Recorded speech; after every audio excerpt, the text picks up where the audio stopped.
भारत का युद्ध है, एक तरफ पांडव हैं, एक तरफ कौरव हैं। पांडवों के साथ में कृष्ण है। नैतिकता के लिए जरूरी है कि पांडव जीतें और कृष्ण इस पूरी योजना के साथ वहां पर हैं। पर पांडव जीत नहीं पा रहे, जिसके कई कारणों में से एक ये है कि कौरवों की सेना में द्रोणाचार्य भी हैं, उनका पुत्र अश्वत्थामा भी है। द्रोणाचार्य गुरु तो पांडवों के भी हैं, कौरवों के भी हैं, पर वो राजधर्म का पालन कर रहे हैं क्योंकि वो जिस राज्य के साथ हैं उसके साथ खड़े हैं। पांडवों की सेना उनको हरा नहीं पा रही है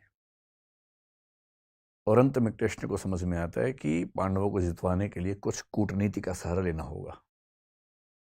कृष्ण कूटनीति के शिखर हैं।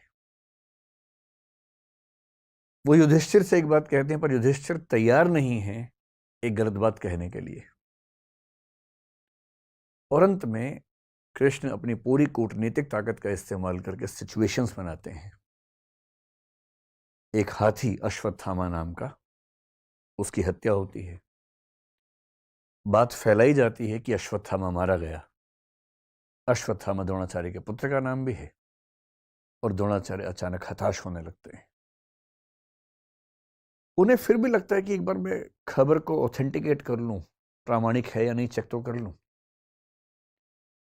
तो वो अपने समय के सबसे प्रामाणिक व्यक्ति युधिष्ठिर से पूछते हैं। युधिष्ठिर धर्मराज हैं, झूठ नहीं बोलते हैं।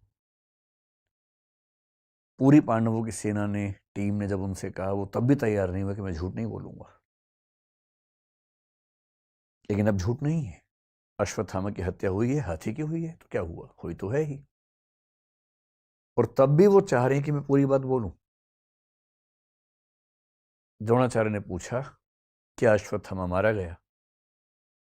युधिष्ठिर कह रहे हैं, अश्वत्थामा हतो नरो वा कुंजरो वा।